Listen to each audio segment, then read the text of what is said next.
Alright guys, we've been making a little bit of progress on this. Like I was saying, I want to take these chrome ones off. I don't have the breathers or anything for them. I got some old stock ones I'm probably going to throw on. I went ahead and cobbled a drive line together for this thing. It's not the prettiest, but it works for the time being. Also, see it. Yeah, you can't really see it. I don't feel like moving. I got my shifter hooked up. So we got the B&M Mega Shifter. That's on there and working. And as you guys are about to see in this next clip, finally drove this thing, right? Like I've had this for probably 5 years. Pretty much all the brakes on this thing were stuck. It wouldn't move forward at all because of this one. Wouldn't rotate forward. It would just lock up. Boom. Brakes were fucked. But it would roll backwards. So yeah, this one was kind of dragging. This one was completely locked up when I bought the truck forever ago. So I got the caliper just kind of chilling up there, you know. That one seems to do all right. But yeah, yeah, I don't know, I drove it.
I freaking drove the C10.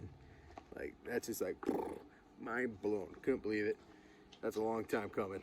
That was like a pretty big moment in my life as far as these things go. Super excited about it. Yeah, big issue I'm working with right now is the carburetor. This is a Holley, I guess the number would be 4779-9. It's a 750 double pumper, mechanical secondaries and all that. It's just puking gas out of the accelerator pumps, and it just, you can't give it more than maybe an eighth, if you're really lucky, quarter throttle, or else this thing just stumbles and falls on its face and dies. So we're gonna take that off and dismantle it, put it through the ultrasonic cleaner, just make sure it's just spotless, right?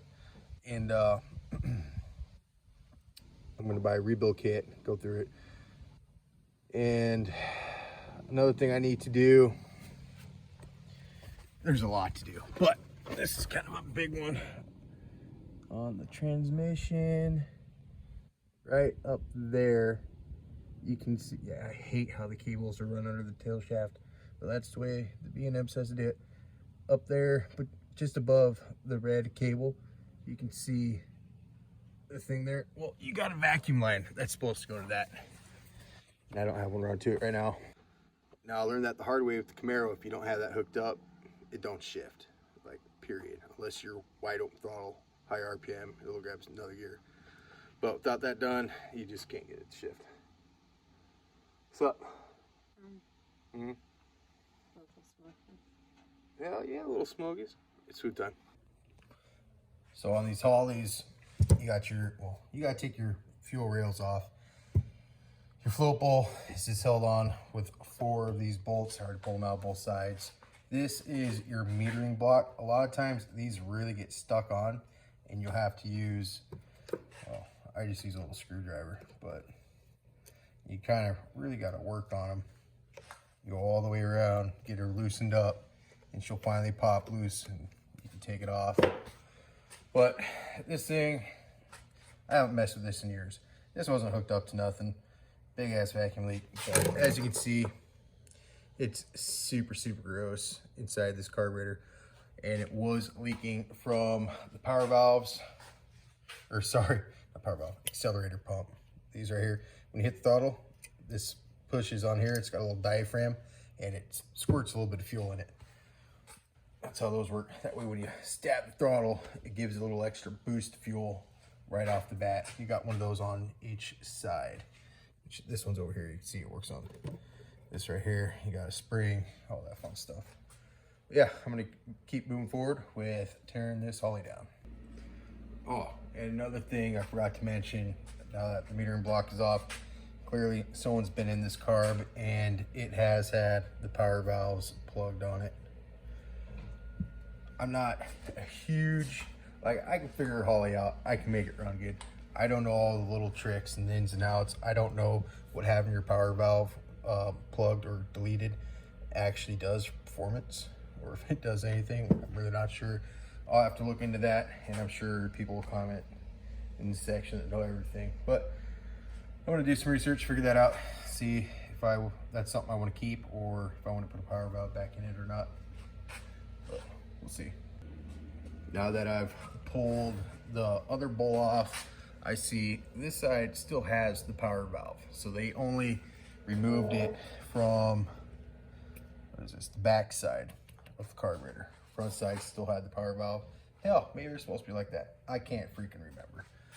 But like I said, I'm just kind of winging on this. There's a million different Holly carburetors and configurations and ways to set them up. So there's no way I can remember everything about all of them. But yeah, moving forward now. All right, so we got the good old ultrasonic cleaner out. I got some solvent in there. It has been used before, but it's still pretty clean. Just has some dirt in the bottom. I'm gonna go ahead and reuse it instead of draining and filling with new stuff, just because this is pretty freaking gross. And yeah, probably run it once with this, flush this new fluid, and run them again just to get them really, really clean. But I want the bulk of this nasty stuff just to end up in here. Kinda wishing I bought a bigger one, but it'll still get the job done. Just take a little longer. Gotta rotate it like you would chicken on a rotisserie, you know what I mean? And I'm not doing this one too hot, so don't wanna cook any little bushings or anything like that I'm gonna need, but pretty sure when I buy the rebuild kit, it'll come with all new O-rings and seals and shit anyways, but here's what it is. Get the job done. And it has been almost 5 minutes. I gotta look, I'm curious. Oh, look at that difference. That's incredible. Alright guys, we're done with the hydrosonic cleaner. And I ran none of these for more than 10 minutes, which I think was this. I ran for like 10 minutes. Everything else, I ran for like 5 minutes. Super, super happy with how everything came out. It looks good. In the box, clean. Bowls, I mean, just everything is nice and clean. So that's pretty much, yeah, pretty much gonna wrap it up for tonight. I don't have a rebuild kit. I'm gonna pick one up tomorrow. So tomorrow we'll be assembling this carburetor. I think I'm just gonna leave the jetting the way it is along with the power valves and just try that out, see how it runs. because there's no sense making changes when I don't know this setup might work decent. It is kind of weird not having power valve in the rear, but it's jetted richer to kind of compensate. We'll see how that does. And yeah, hopefully the C10 will run better tomorrow after the carb's fresh rebuilt. No more leaking fuel everywhere. And yeah, that'll do it for this one. Until next time.